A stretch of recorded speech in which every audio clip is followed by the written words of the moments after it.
चीजें एकदम नॉर्मल हो रही होती है बट अचानक से ट्रेन रुक जाता है। पर जैसे ही गार्ड इन्वेस्टिगेशन करने के लिए आगे बढ़ता है, पीछे से एक बंदा।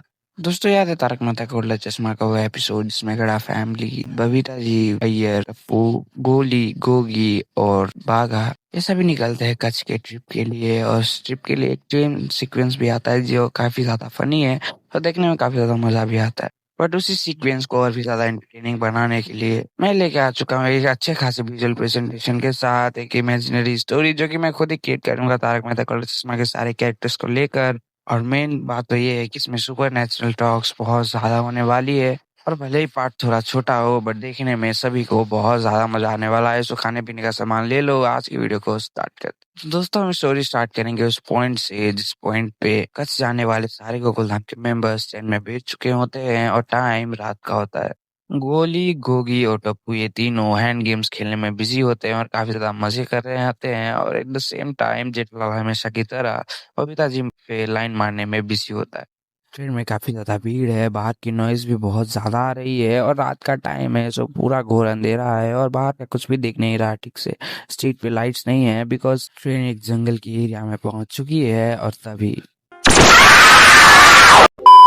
सारी चीजें एकदम नॉर्मल हो रही होती है बट अचानक से ट्रेन रुक जाता है। दोस्तों, ट्रेन के ऐसे अचानक पूरे सुनसान जंगल एरिया में रुक जाने की वजह से सारे लोग शॉक में होते हैं और जेठालाल भी डर रहा होता है और टप्पू को तो बहुत ज्यादा मजा आ रहा होता है सब देख के। At the same time Gogi भी बहुत ज्यादा डरा हुआ होता है। तभी ड्राइवर को पता लगता है कि कोच S7 जिसमें जेठालाल एंड सोसाइटी बैठी होती है वहीं से चेन खींचा गया है।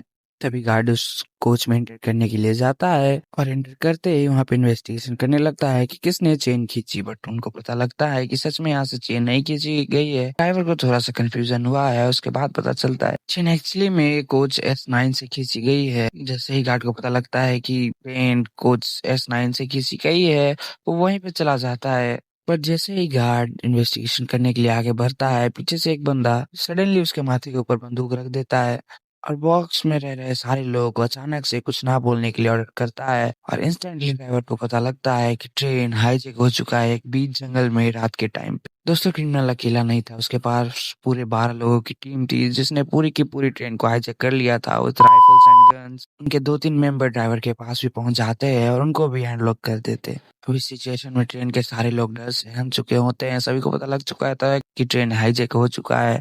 बट रीजन किसी को पता नहीं होता है कि ट्रेन आखिर क्यों हाईजैक हुआ।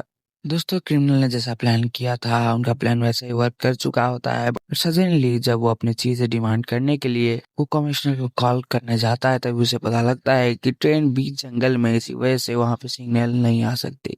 अब ट्रेन को वापस सिग्नल एरिया में ले जाने का कोई मतलब नहीं बनता, वहां पे सिग्नल आ नहीं रही थी इसलिए किसी से बात नहीं किया जा सकता था।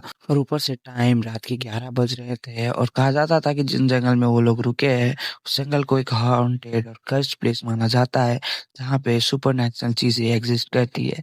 इसलिए खुद क्रिमिनल्स भी इस जंगल में बाहर निकलने का नहीं सोचते। और सबसे बेकार बात तो ये थी कि वहां से ट्रेन का नेक्स्ट प्लेटफॉर्म बहुत ही ज्यादा दूर था, मतलब सबसे लंबे गैप के बीच में ही ट्रेन फंस चुकी थी, हाईजैक हो चुकी थी।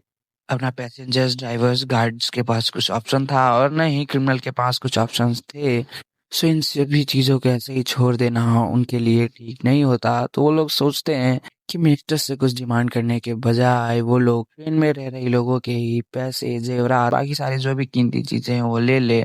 And at the same point Jethalal और टीम इसी चीज के बारे में डिस्कस कर रहे होते हैं काफी डर के।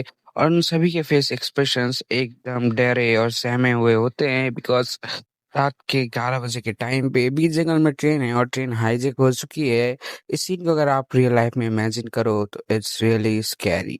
उसके बाद फिर से सीन उन्हीं क्रिमिनल्स पे शिफ्ट होता है और वो लोग प्लान कर रहे होते हैं कि कैसे सभी को जल्दी से लूट के यहाँ से भाग जाया जाए। तो गाइस, क्योंकि उन लोगों की टीम से 12 लोगों की थी और ट्रेन बहुत ज्यादा बड़ा होता है ऑफ कोर्स, तो पूरी टीम एक बॉक्स टू बॉक्स करके अगर जाए तो बहुत ज्यादा टाइम लग जाएगी पूरे ट्रेन को लूटने में। इसलिए वो लोग डिसाइड करते हैं कि हर 2 लोग की टीम हर एक बॉक्सेस में जाएगी और एक एक कर करके सारे लोगों की कीमती जेवरात और पैसे लूटेंगे। दोस्तों, कोचेस टोटल 18 थे और टीम 12 लोगों की थी।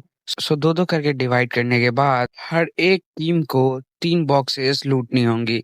सो अकॉर्डिंग टू द कैलकुलेशंस वो लोग टीम 1 टीम 2 कर करके 6 लोगों की टीम बनाते हैं और सभी को अलग-अलग बॉक्सेस लूटने की ज़िम्मेदारी देते हैं और जो लीडर था इस ग्रुप का, वो अभी भी ड्राइवर के पास ही है और वहीं पे बैठा हुआ है, सब कुछ हैंडल कर रहा है कि कोई भी फ़ोन कॉल या फिर कुछ ना करे पुलिस-वुलिस को, थ्रू इमरजेंसी फीचर्स या फिर और कुछ।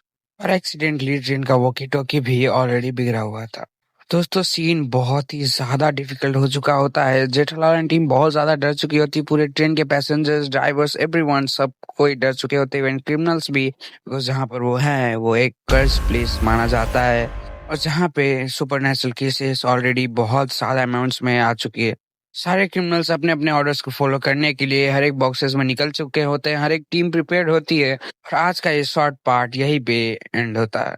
आई नो इस पार्ट में कोई भी सुपरनैचुरल इंटरफेरेंस नहीं हुई है, बट नेक्स्ट पार्ट में बहुत ज़्यादा कुछ होने वाला है और स्टोरी को कंप्लीट करते-करते पता नहीं कितने ज़्यादा पार्ट्स आएँगे और कितनी ज़्यादा ट्विस्ट एंड टर्न्स आएँगी सिर्फ़ इस एक रात में। भाई गाइस, अगर आपको मेरी स्टोरी और स्टोरी टेलिंग अच्छी लगी हो तो वीडियो को लाइक करके चैनल को सब्सक्राइब ज़रूर कर देना और अगर पार्ट 2 चाहिए तो कमेंट्स में #पार्ट 2 स्पैम कर दो। बाकी मिलते हैं नेक्स्ट वीडियो में, तब तक के लिए